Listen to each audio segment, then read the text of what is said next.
A verdade é que eu nunca imaginei que uma noite selaria meu destino com o tipo de medo que vive nos pesadelos mais insondáveis. Meu nome é Paulo, e esta história aconteceu em uma cidade pequena no interior do Brasil, onde eu morava com minha esposa, Clara. Nossa vida era simples e rotineira, até o dia em que o necrotério local tornou-se a cena de algo que não consigo esquecer. Tudo começou quando rumores sobre uma mulher vagando pelas ruas à noite, batendo nas portas e perguntando sobre seu marido morto, começaram a se espalhar pela cidade. Algumas pessoas diziam que ela parecia perdida, com olhos vítreos como se não estivesse mais neste mundo. Outros juravam que, ao falar sua história, um vento frio soprava ao redor. Intrigado, comecei a indagar as pessoas e conhecer mais sobre essas estranhas aparições. Não demorou para que Clara também se envolvesse em minha investigação, o que acabou sendo um erro que pagamos caro. Uma noite, enquanto retornávamos de um jantar na casa de amigos, nossa casa ainda estava a algumas quadras de distância, quando, sob a luz de um poste fraco, vimos uma figura de mulher parada no meio da rua. O que se seguiu ainda me causa arrepios. Ela se aproximou lentamente, os cabelos desgrenhados cobrindo parte do rosto.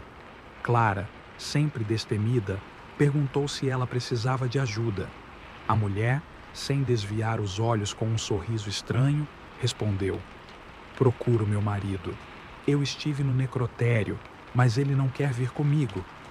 Tentamos questioná-la, mas ela só repetia a mesma coisa. O desconforto nos venceu e rapidamente nos dirigimos à segurança da nossa casa. Àquela altura, o mistério da mulher já havia consumido meus pensamentos, como uma maldição evocando curiosidade. Decidi, então, visitar o necrotério onde a mulher mencionava ter estado. Convenci um velho amigo da família, seu Joel, o vigia do lugar, a me deixar investigar discretamente naquela mesma noite. A chuva fina e a luz piscante amplificavam o humor sombrio do necrotério. Ao entrar, meus passos ecoavam pelas frias paredes. Uma dúzia de gavetas onde corpos eram armazenados enfileiravam-se, tão silenciosas quanto perturbadoras. Enquanto percorria o local, minha atenção foi atraída para uma das gavetas que parecia entreaberta. Com certo receio, mas uma sede de respostas, abri a extensão. Para meu horror, ao invés de um corpo, encontrei um espelho. Nele, não vi apenas meu reflexo, mas a imagem de Clara parada ao meu lado, imóvel, os olhos fixos. Ela não estava comigo no necrotério, o que já era insano, mas o reflexo dela estava. O terror me imobilizou, mas então escutei um lamento baixo, seguindo o corredor como uma sombra não vista. Desesperado, corri de volta para pedir ajuda a Joel. Ao chegar próximo à entrada, notei algo estranho. O vigia estava caído, uma expressão de pavor eterno em seu rosto. Ainda abalado, senti uma presença próxima, algo que não era humano, algo que tornava o ar denso e as luzes fracas. Percebi que a mulher estava certa. Havia algo mais no necrotério, algo que prendia as almas à morada dos mortos.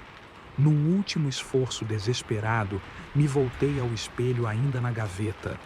Finalmente percebi que a imagem de Clara ali refletida não era apenas uma ilusão, mas um pedido de socorro. Sem saber como ou porquê, sabia que estava ligado àquela figura feminina que buscava seu marido. Antes que pudesse processar a ideia, meu reflexo começou a distorcer, esticando-se, meu rosto contorcendo em formas monstruosas. De volta ao corredor, ao parar em frente a uma das portas, vi minha esposa, em carne e osso, tonta e fraca, com sinais de que havia estado ali há dias. Como ela fora parar ali, não sei. A realidade se dobrava sobre si mesma. Conseguimos sair, e o silêncio mortal do edifício parecia ser engolido pela noite. Depois que Clara foi medicada, ela contou que foi atraída até o necrotério por um chamado, como se algo familiar tivesse requisitado sua presença durante a noite, como um sonho contínuo que a conduziu involuntariamente. Um tipo de feitiço orquestrado pela mulher que meses depois todos sequer se lembravam, menos nós. O que realmente aconteceu naquela noite e por que a mulher buscava o marido, nunca cheguei a entender completamente. Algumas coisas são enterradas nas profundezas do inexplicável, mais sombrias que a própria morte.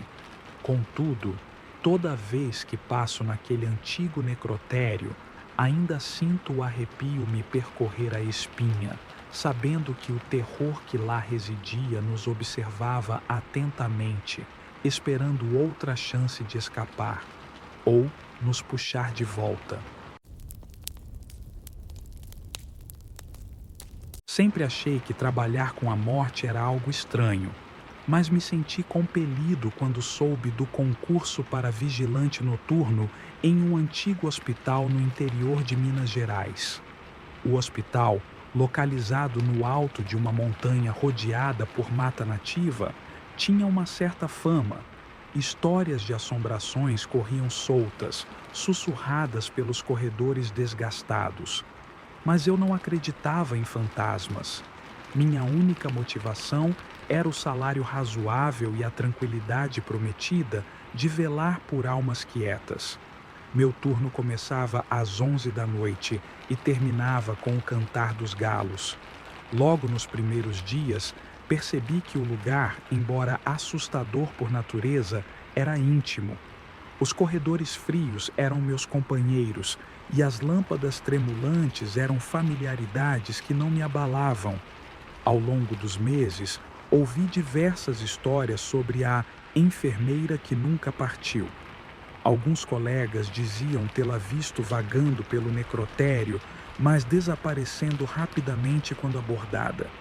Tentei rir disso, mas a curiosidade dormiu ao meu lado durante cada madrugada insone. Certa noite, o clima frio e úmido fazia com que o nevoeiro se acomodasse ao redor do hospital, aumentando a sensação de isolamento. Eu estava nas proximidades do necrotério quando, de relance, avistei uma figura feminina usando o algodão branco característico de uma enfermeira. Intrigado, me aproximei, mas assim que entrei no necrotério, ela já havia desaparecido. A atmosfera pesada do local tornava a respiração um ato custoso. As paredes, impregnadas com o aroma de formol, pareciam sussurrar segredos antigos. Caminhei até as geladeiras onde os corpos eram conservados. Algo me dizia que ela estava ali. Toquei a superfície fria do metal. Meus dedos traçaram o contorno fino das gavetas. Quando finalmente abri uma delas, senti um calafrio profundo percorrer minha espinha.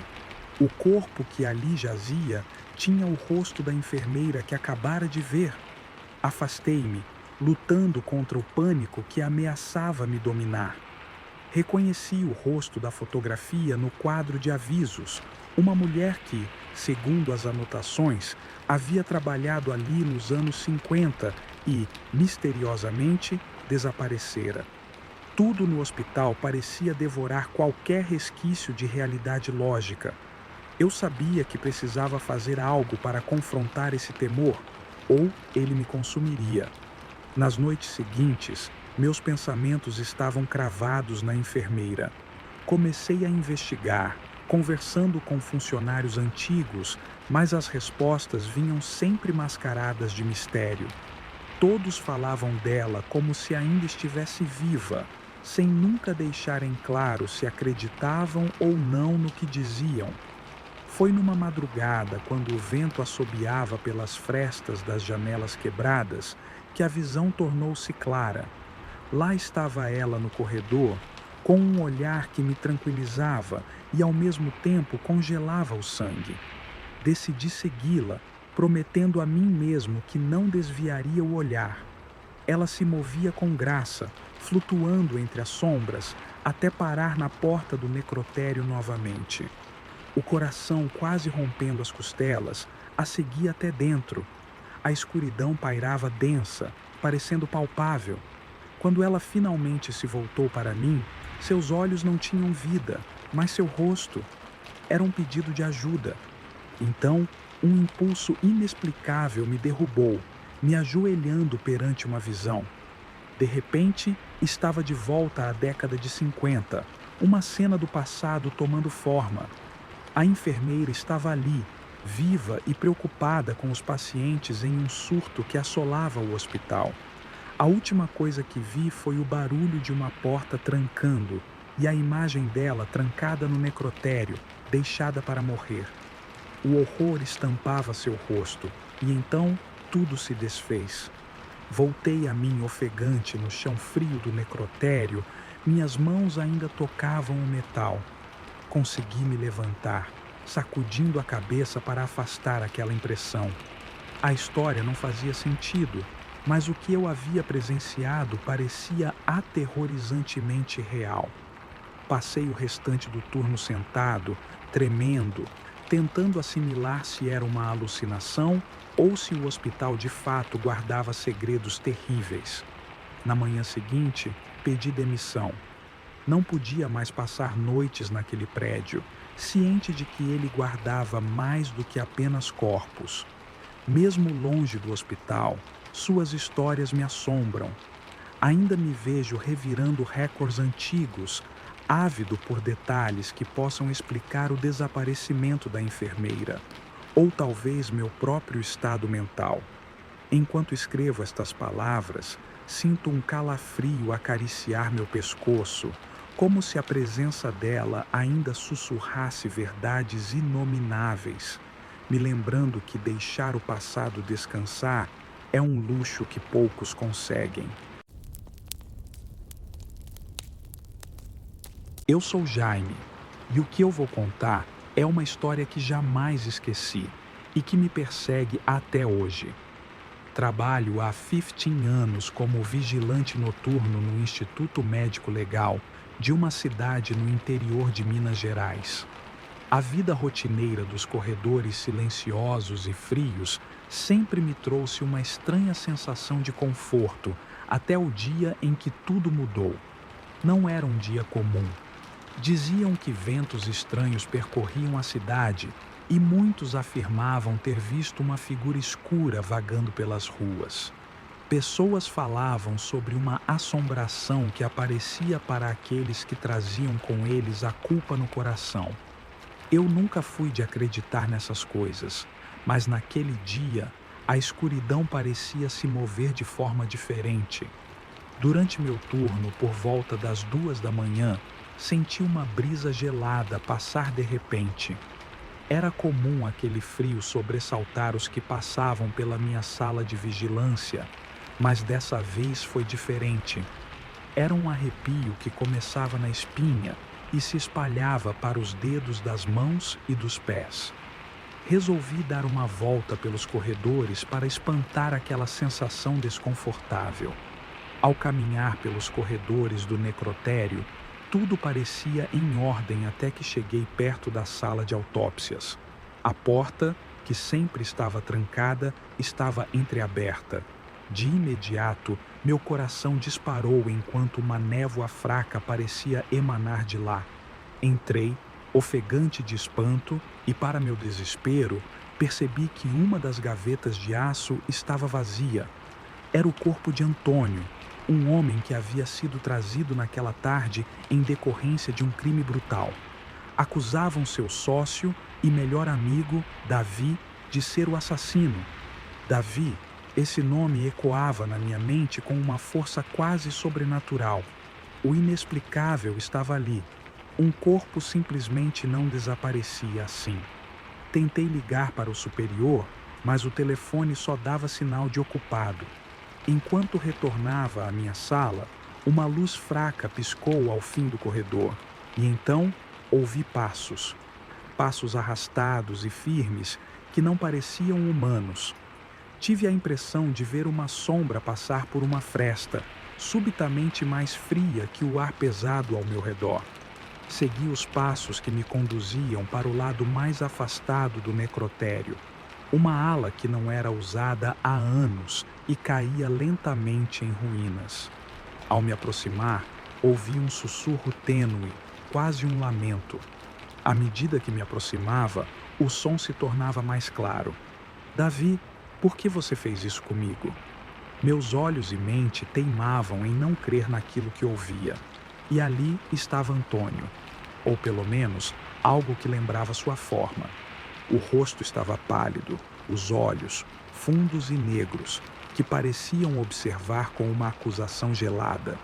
Não era sua figura física que me apavorava, mas o olhar. Com um dedo trêmulo apontou para a saída do prédio, como se soubesse que ali encontraria algo que deveria ver.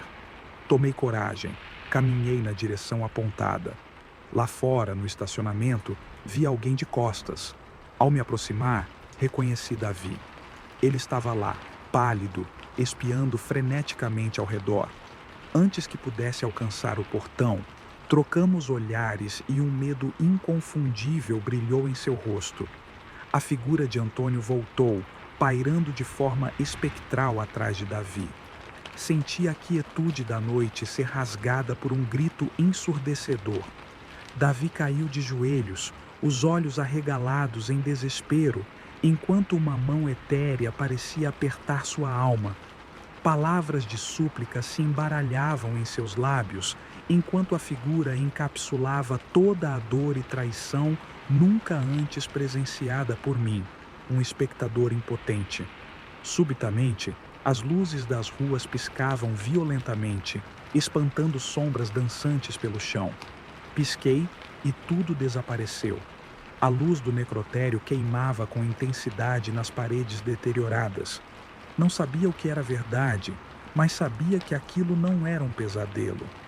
O corpo de Antônio foi encontrado novamente na manhã seguinte, de volta à gaveta.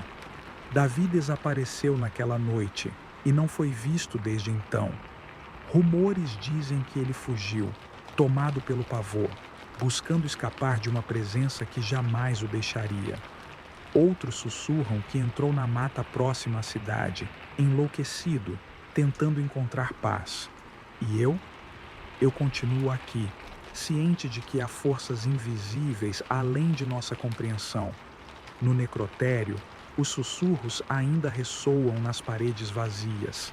Sempre que me encontro cercado pelo silêncio, lembro que existem coisas que pairam tanto na vida quanto na morte, eternamente conectadas. Não sei se você vai acreditar em mim, mas ao passar por aqui, se olhando para o corredor à noite, pode ser que você veja ou ouça o que às vezes me visita. E então, talvez você entenda que há fenômenos que desafiam a razão, mas que são mais reais do que ousamos aceitar. Nunca fui uma pessoa facilmente assustada. Trago comigo uma vida inteira de experiências no interior do Brasil, na cidade pequena em que o sobrenatural convive lado a lado com as crenças e superstições do povo. Meu nome é Jorge e sou o legista responsável pelo necrotério da cidade. Naquela noite, o ar estava pesado e parecia que uma tempestade se anunciava no horizonte. Estava revisando alguns documentos no escritório do necrotério quando ouvi um ruído peculiar, quase um suspiro vindo do corredor. Tentei ignorar, mas a sensação de estar sendo observado se intensificou. Decidi averiguar. As luzes bruxuleantes do corredor criavam sombras dançantes nas paredes. O cenário era silencioso demais, além do que estou acostumado. Ao me aproximar da porta que levava à sala principal do necrotério, um calafrio atravessou meu corpo.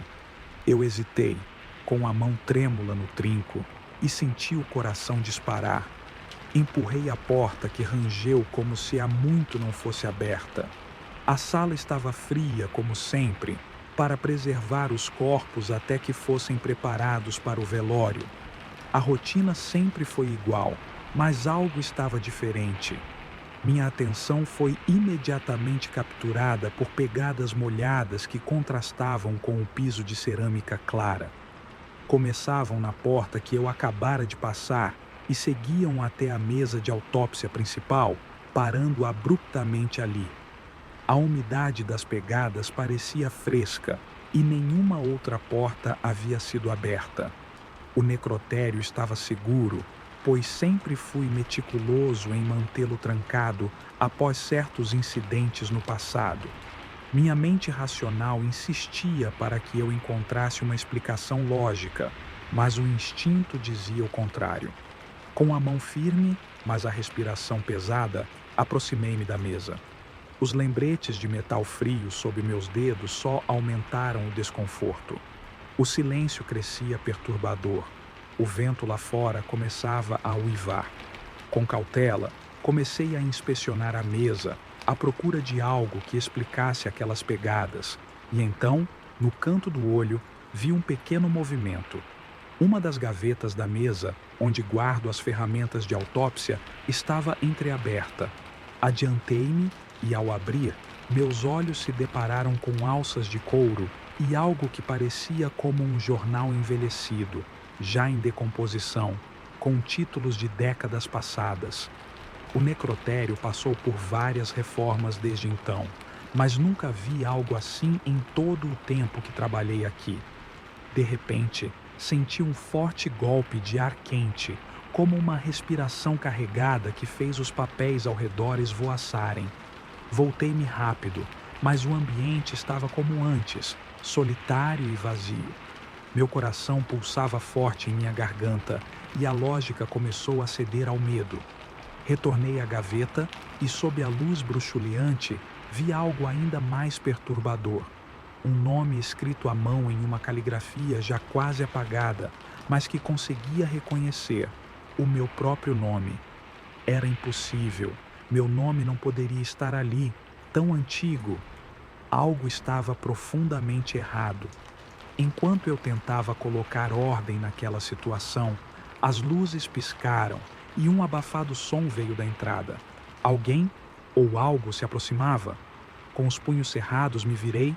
O farfalhar de pés descalços e molhados ecoavam. Ondas de terror tomavam conta.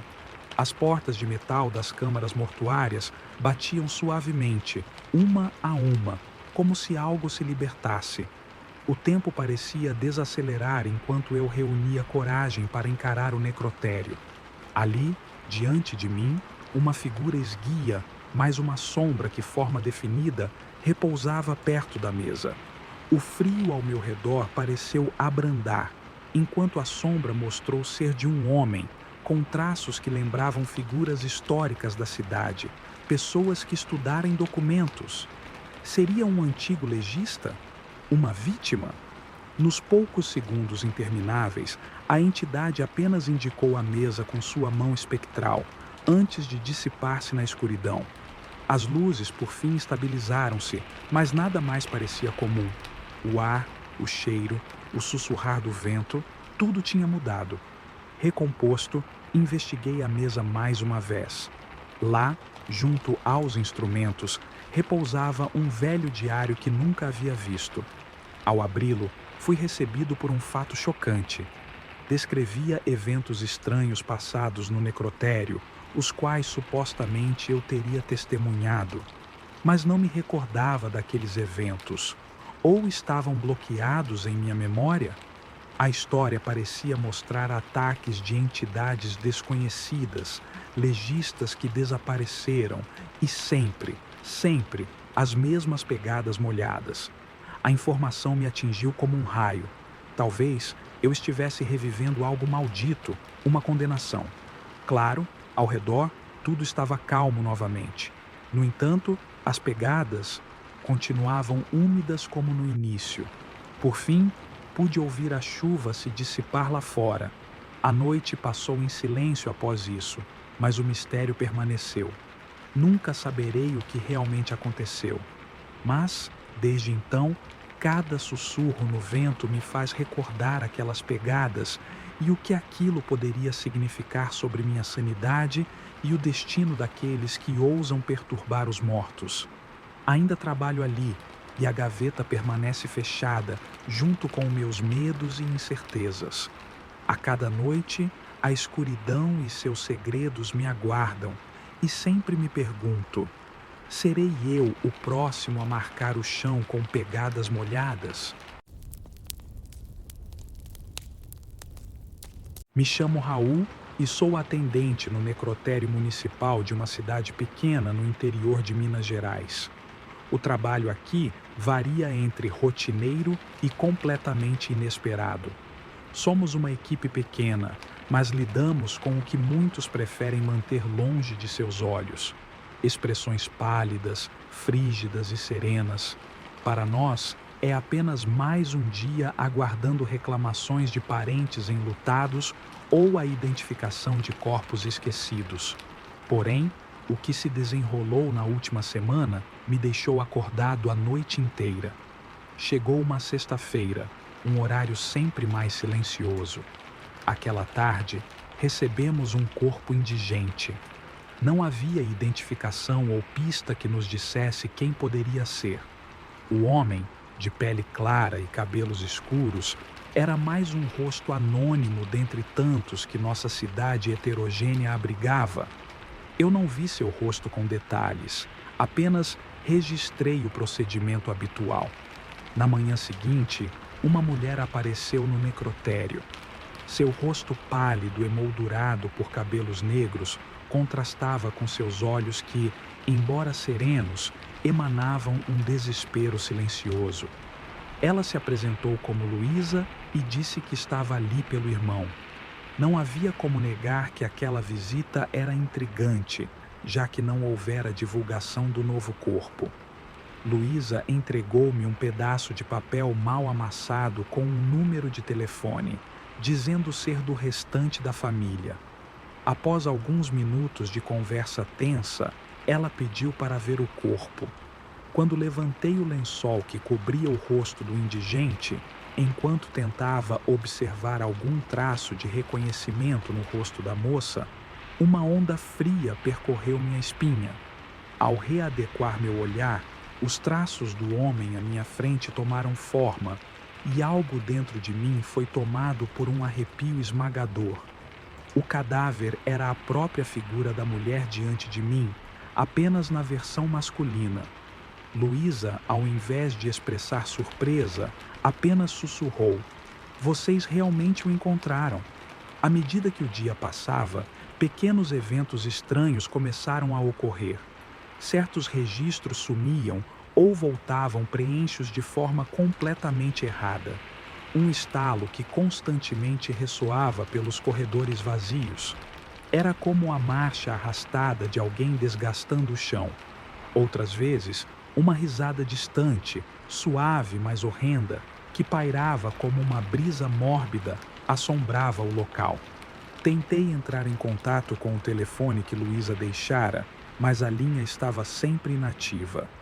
Nos dias seguintes, Dante, colega de trabalho, também relatou atividades inexplicáveis. Portas que emperravam, pisadas que pareciam seguir-nos quando nos movíamos sozinhos pelos corredores, e sombras que dançavam nas paredes quando o ambiente estava escuro, como se rissem da vida que manipulavam a cada dia.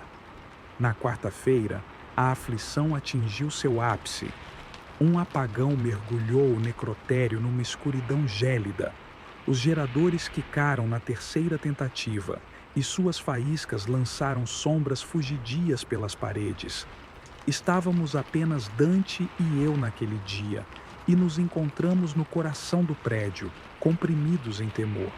Nossa única saída era o velho corredor que conduzia ao saguão de entrada, mas ele parecia ter se alargado, estendendo-se em uma eternidade horrenda.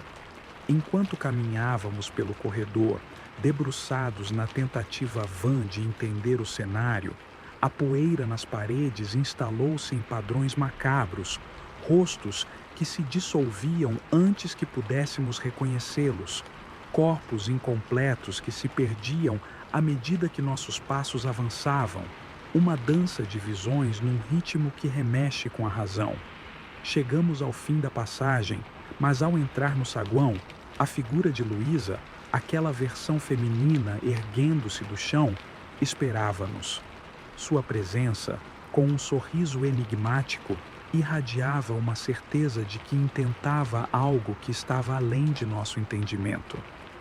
Obrigado por cuidar de mim, murmurou, sua voz ecoando como um sussurro espectral.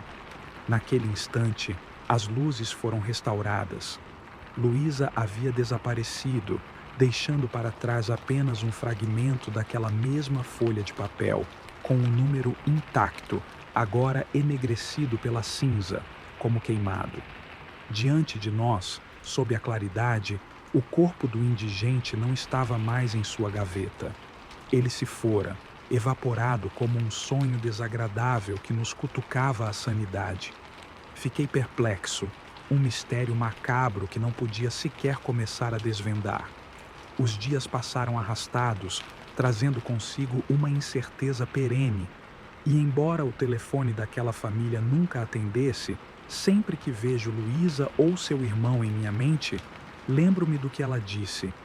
Vocês realmente o encontraram. Na pequena cidade, histórias circulam sobre um necrotério amaldiçoado. E eu, com esse fardo insondável, aguardo o momento em que, de algum modo terrível, tudo se clarifique.